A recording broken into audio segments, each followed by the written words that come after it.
As you can see guys, ayaw niyang kainin. Hindi niya kakainin yan. Hanggat hindi binibigay sa kanya, di niya kakainin yan.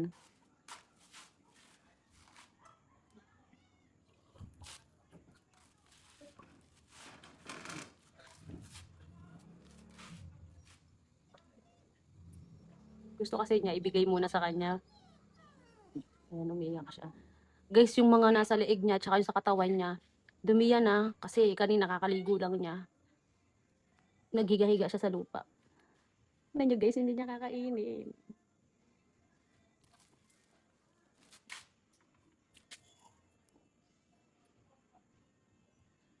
Ilagay mo ulit yan. Hindi nakakainin yan guys, hanggat hindi binibigay sa kanya talaga totally. Kasi alam niya, kapag nasa upuan, hindi binibigay sa kanya, ayan.